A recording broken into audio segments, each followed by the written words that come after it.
It was supposed to be a routine patrol. Officer Daniel Croft had been with the force for 10 years, and nothing about that night seemed unusual until it became the worst mistake of his life. The call had come in about a suspicious black male near a convenience store. Croft pulled up, saw a man in a hoodie, and yelled for him to stop. The man barely had time to turn around before Croft's gun was drawn. A sudden movement, a phone in his hand, maybe? Croft fired. The man hit the pavement. Lifeless. That's when Croft saw the ID that had fallen from the victim's pocket. Damien Cole. The blood drained from Croft's face. He had heard the name before. Darius was the twin brother of Damien Cole, a name whispered in fear among military circles. Damien wasn't just a soldier. He was one of the deadliest men alive, a legend in the Delta Force, the Black Ops unit that did the jobs even the CIA wouldn't admit to. Croft had just made the biggest mistake of his life. The storm is coming.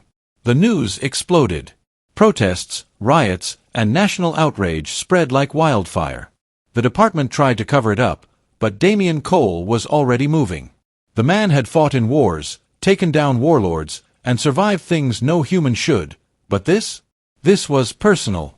3 days after the shooting, Officer Croft returned home late at night. His hands trembled as he tried to unlock his front door. That's when he heard it. A whisper. "I watched you pull the trigger." Croft spun around, reaching for his gun. But Damien was faster. The next second, Croft was pinned against the wall, his own gun twisted from his grasp and pressed under his chin. He had faced criminals, gangsters, even cartel hitmen, but nothing compared to the cold, dead stare of Damien Cole. "You killed my brother." Damien's voice was emotionless. "And now, I'm going to show you what real fear is." The hunt begins. Croft thought he could run. He thought he could hide. But Damien was trained to track ghosts in the desert, to hunt enemies in jungles where the sun never touched the ground. One by one, everyone who tried to protect Croft started disappearing. The police chief resigned. The prosecutor who refused to press charges was found in his mansion, hands zip-tied behind his back, a note reading, "Justice comes one way or another." It wasn't just revenge. It was retribution. The final confrontation. It all led to an abandoned warehouse on the outskirts of town. Croft had nowhere left to run. He stood in the darkness, clutching his gun, sweat rolling down his forehead. A sound. A whisper. Then, darkness moved. Damien emerged from the shadows like a nightmare given form. "I didn't want this," Croft stammered. I made a mistake." "My brother didn't get to make a mistake," Damien said. Croft raised his gun. His hands shook. He fired. But Damien wasn't there. The next second, Croft's world spun. His wrist snapped. His body slammed into the concrete floor. He gasped for air, but Damien's knee pressed down on his chest. "You killed an innocent man."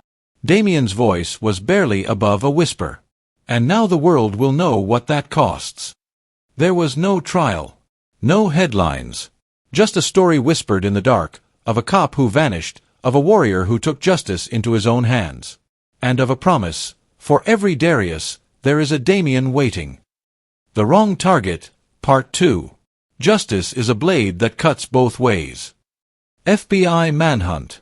The disappearance of Officer Daniel Croft wasn't just a mystery, it was a crisis.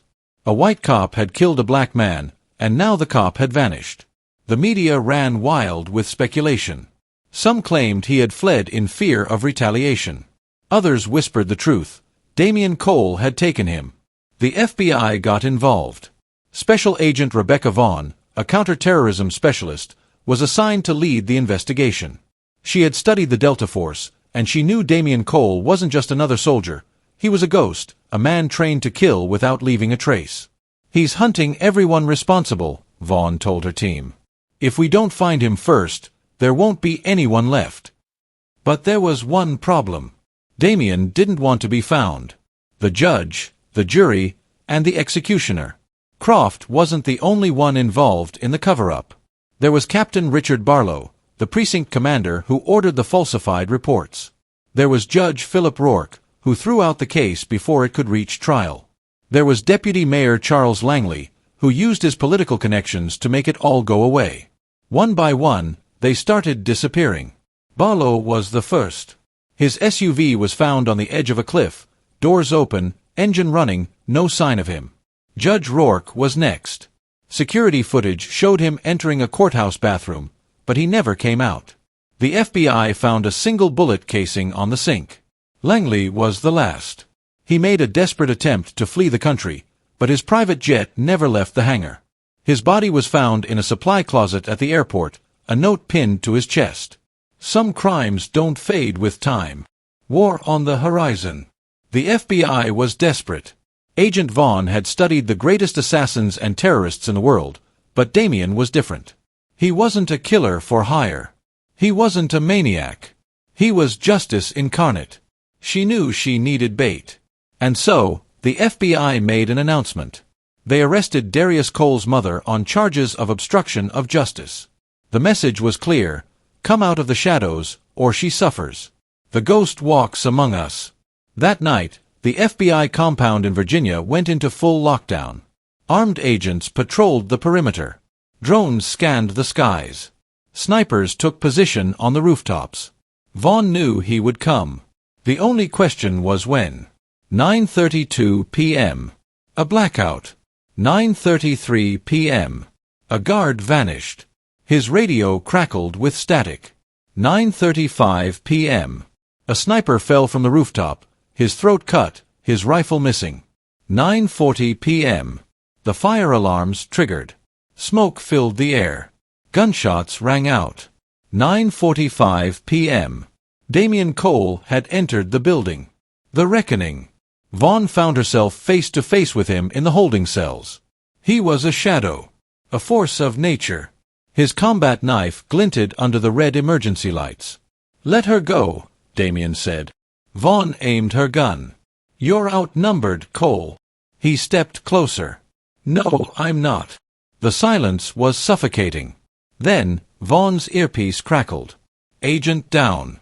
We have multiple casualties. He's everywhere." Damien never blinked. "You think I'm just a soldier," he whispered. "I am a war." A moment later, the power shut down completely. Vaughn tried to fire, but it was too late. When the lights came back on, Damien was gone. And so was his mother. The aftermath. By morning, the Cole family had vanished. No one knew where Damien had taken them. The FBI scoured the country, but there was no trace. Some said they escaped overseas. Others claimed Damien was still watching, waiting for the next injustice. Agent Vaughn sat in her office, replaying the footage from that night. A shadow moved across the screen, Damien, walking away from the FBI compound, untouched, unstoppable. Then came the last message he had left for her, scrawled on the prison wall in blood-red ink. "For every Darius, there is a Damien waiting."